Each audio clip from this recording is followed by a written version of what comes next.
Assalamualaikum warahmatullahi wabarakatuh. Kali ini saya akan berbagi cara perhitungan algoritma pengelompokan atau clustering. Jadi salah satu algoritma pengelompokan atau clustering itu adalah algoritma K-means. Nah, sebagai contoh kita mempunyai data nasabah. Di sini ada eh, nasabah, kemudian jumlah rumahnya, dan jumlah mobil.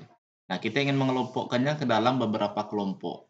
Katakanlah 2 atau 3 kelompok. Nah, itulah yang disebut dengan K. K-nya berapa banyak kelompok yang akan dibentuk.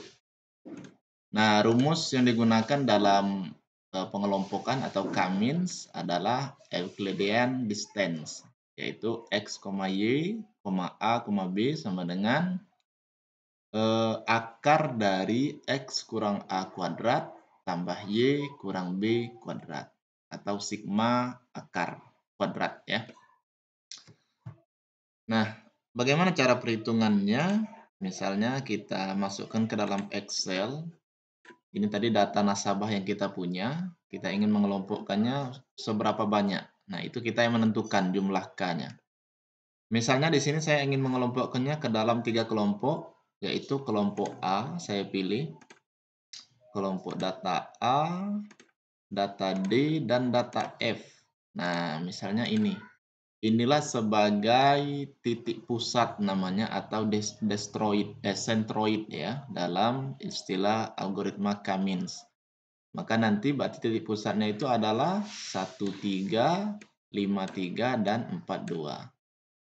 Nah, misalnya maka perlu kita buat di sini sebuah tabel bantu. Saya tandai dulu, titik pusatnya adalah data A, D, dan F. Jadi ini kita yang menentukan apakah 3 kelompok atau 2 kelompok dan mana kelompok atau titik pusat yang ingin kita jadikan. Nah, di sini berarti titik pusat itu A, maka C1 atau klaster 1 itu berarti 1, X-nya rumah katakanlah, kemudian rumah mobilnya 3. Yang ini berarti D misalnya 5 dan 3. Kemudian F 4 dan 2. Nah, kita buat pula tabel bantu di sebelah kanannya ada jarak ke pusat C1. Jadi jarak ini dengan ini berapa, jarak ke pusat C2 berapa, jarak ke pusat C3 berapa. Kita hitung semuanya nanti. Lalu kita nanti buat kolom jarak terdekat, berarti nilai terkecil, kemudian dia masuk ke klaster mana. Nanti kita hitung juga within cluster variation. Nah, cara menghitungnya sesuai dengan rumus Euclidean itu adalah akar kuadrat ya, akar kuadrat tadi rumusnya. Maka di Excel itu caranya sama dengan SQRT. Inilah untuk akarnya, kemudian kita buka kurung 3 kali. Lalu kita klik nasabah A dikurang nilai C1 atau centroid. Tutup kurung, kemudian kita pangkatkan kuadrat. Kemudian kita tambah karena dia sigma, yang ini lagi dikurang yang ini. Kita kuadratkan kembali, lalu kita tutup kurung. Nah, itulah jaraknya. Karena memang 1 dan 3 tentu 0. Apakah ini bisa ditarik? Bisa, namun kita kunci dulu posisi C1-nya. Karena ini akan tetap menjadi titik pusat atau centroid. Kalau dalam Excel, kita menguncinya menggunakan dolar. Kalau di keyboard laptop, FNF4 atau fungsi absolut. Jadi posisi C1 atau B12 dan C12-nya tidak berubah ketika kita tarik ke bawah. Ya, itu dia. Ke kanan juga bisa kita tarik, namun nanti kita modifikasi. Ya. Jadi ini sebenarnya begini, SQRT lagi, rumusnya sama. Yang ini dikurang yang ini lagi, yang C2-nya, karena dia ke pusat C2.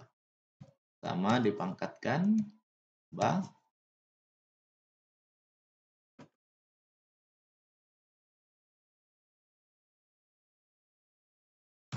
Oke, kalau kita mau tarik, lagi-lagi yang B13-nya kita kunci.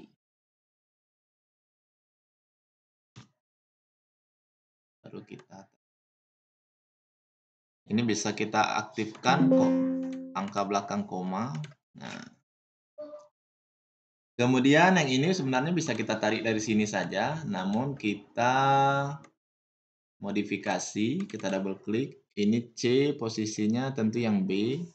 Berarti ini harus kita rubah. Ini jadi B. Yang ini jadi 14 ya. 14. Ini jadi C karena posisinya yang mobil. Kemudian ini juga jadi 14 karena C3. Baru bisa kita tarik ke bawah. Oke. Kemudian dari ketiga data ini kita cari nilai terkecil. Berarti pakai rumus minimum. Kita blok ketiga data ini. Kita enter. Saya aktifkan belakang komanya. Nah, itu dia. Nilai terkecilnya. Kemudian kita cek secara manual saja. 0 ini berarti C1 ini. Dari nasabah A ini di C1. 1,4 itu di C3. 1 ini ada 2. Bisa C2, bisa C3. Saya pilih misalnya C2 saja. Itu bebas. 0 ada di C2. 1 C1 ya. 0 lagi C3. 2 ada di C1. 2,2. 2,236 ada 2, C1 dan C3. Kita mau pilih yang mana terserah. Misalnya saya pilih C1 juga. Oke. WCV, within cluster variation, ini rumusnya adalah jarak terkecil ini kita kuadratkan. Sama dengan ini dia. Sentroid terkecil dikuadratkan. Saya aktifkan lagi. Kita tarik. Nah, itu dia nilai terkecilnya atau hasil kuadrat. Kemudian kita totalkan, sum, auto sum ya. Nah, ini total dari WCV, within cluster variation. Kemudian BCV ini dengan rumus ini between cluster variation, Euclidean atau jarak antar sentroid ini. Jadi C2 dan C1 dan C2 berarti sama dengan SQRT dari ini dikurang ini dikuadratkan ditambah yang Y-nya dikurang yang Y C2 kuadrat lagi. Tutup kurung. Nah, itu dia. Kemudian yang kedua SQRT dari 1 dan 3.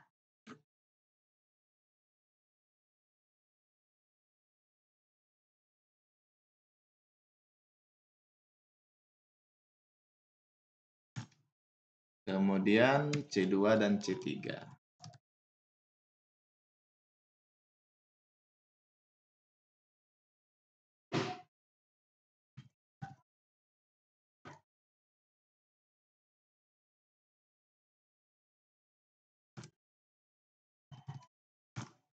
Oke, kemudian ini kita totalkan. Nah, kemudian kita hitung rasionya. Rasio BCV dibagi WCV. Jadi ini sama dengan BCV dibagi WCV. Itulah rasionya 0,660. Dan di sini anggotanya kita sudah dapat dari iterasi pertama ini C1 itu adalah nasabah A ya. Jadi ini A anggotanya, kemudian siapa lagi? E, kemudian G dan H. G. C2-nya adalah C,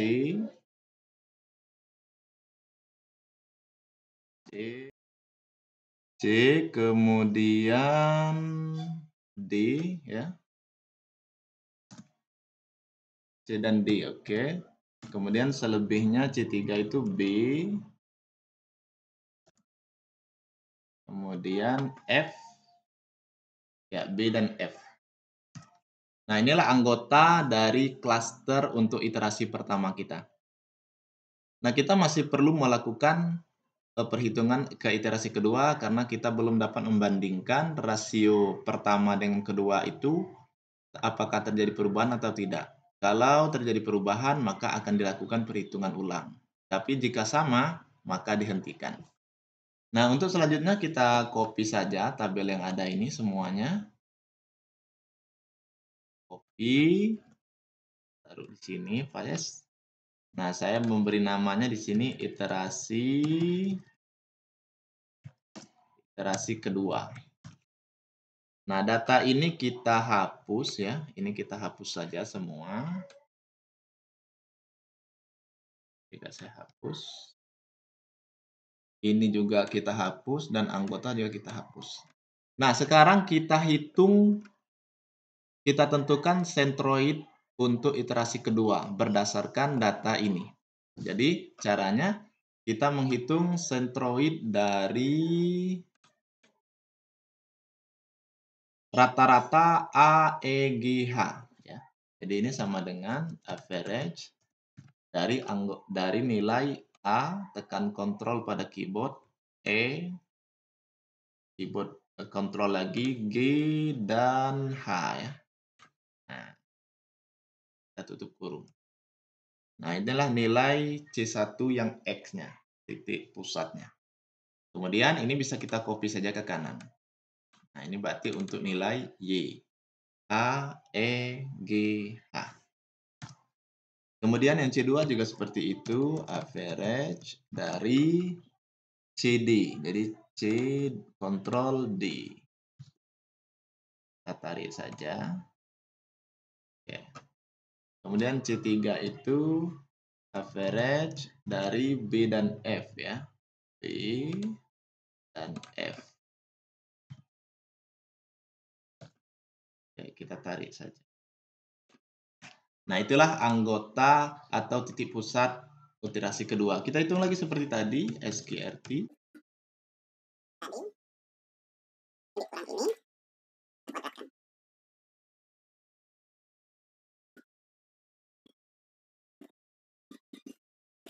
Kita copy saja, namun kita kunci dulu ini, seperti tadi.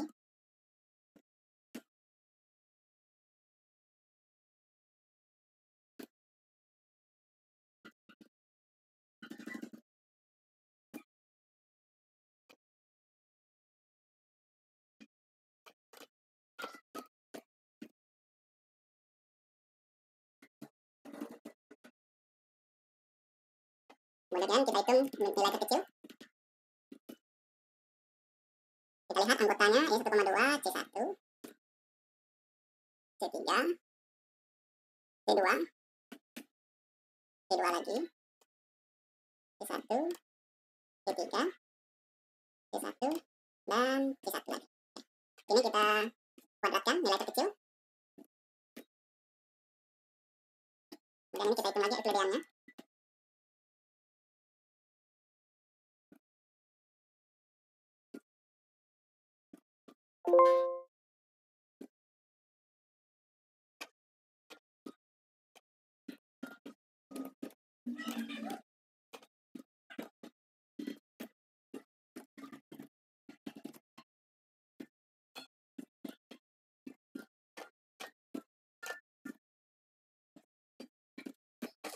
Nilainya kita dapat nilai rasio 1,394 dan mengalami peningkatan. Jadi kita harus melakukan iterasi ketiga. Namun kita isi dulu anggota terbarunya. C1 itu ada A, kemudian E, kemudian G dan H. Kemudian C2 itu ada C dan D. C3 itu ada B dan F. Oke, ini kita copy lagi seperti tadi. Ini kita beri nama iterasi ketiga. Nah, kita hapus lagi data yang tadi.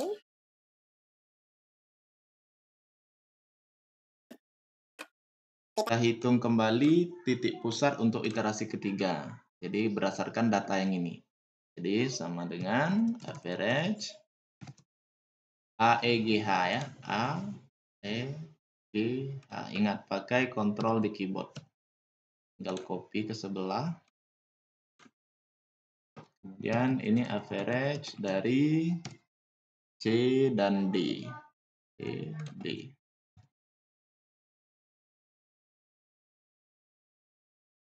Dan ini average dari B dan F. B dan F. Kita hitung lagi seperti tadi.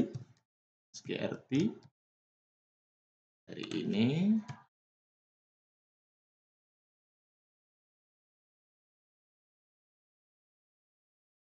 Kemudian C43 ya.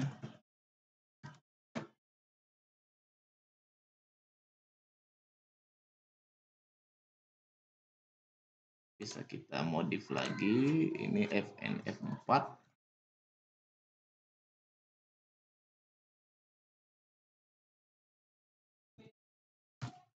Kita tarik saja biar cepat. Kanan juga begitu. Namun jangan lupa diganti, posisinya akan bergeser. Ini 54 jadinya. Ini jadi C. Ini jadi 54. Kemudian ini kita geser lagi. Ini jadi B. Jadi 55. C 55. Kita tarik. Kita min, kita lihat nilai terkecilnya. Kita isi dia klaster mana, 1,2 C1, 0,7 C3, 0,5 C2, 0,5 lagi C2, 0,3 C1, 0,7 C3, 0,7 C1, 1,0 C1 lagi. Kemudian ini kita pangkatkan ya.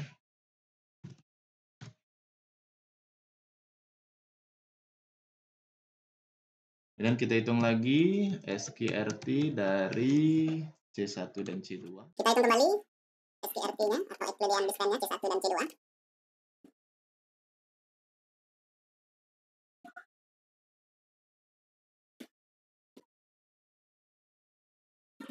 C1 dan C3.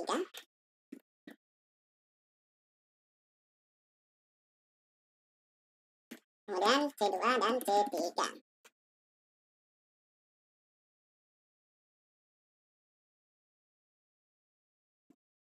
Oke, hasilnya kita hitung rasionya bagaimana, apakah mengalami perubahan.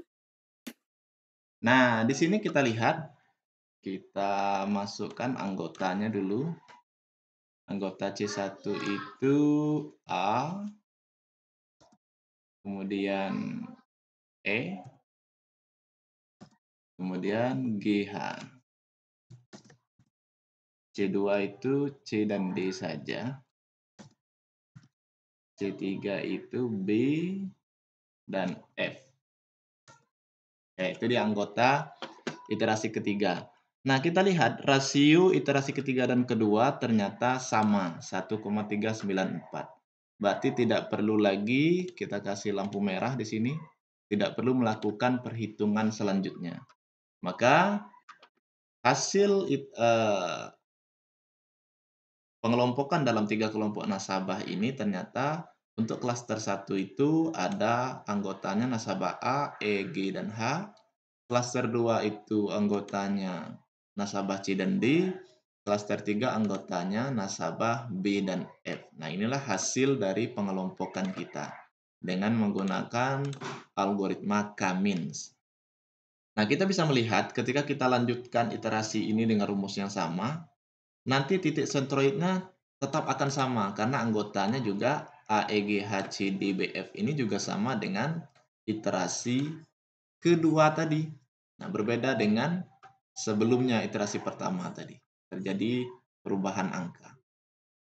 Jadi sebenarnya sampai di sini kita lihat itu di iterasi kedua kita sudah tahu sebenarnya bahwa tidak akan ada perubahan lagi angka-angka ini, titik sentroid. Kenapa? Karena data sentroid awalnya sudah sama dengan sentroid berikutnya. Nah, namun untuk memastikannya kita bisa menghitungnya untuk membandingkan rasio iterasi sekarang dengan rasio sebelumnya apakah sama. Jika sama maka dihentikan. Oke, demikian cara melakukan perhitungan untuk algoritma Cummins dalam kasus clustering atau pengelompokan data. Terima kasih, semoga bermanfaat. Assalamualaikum warahmatullahi wabarakatuh.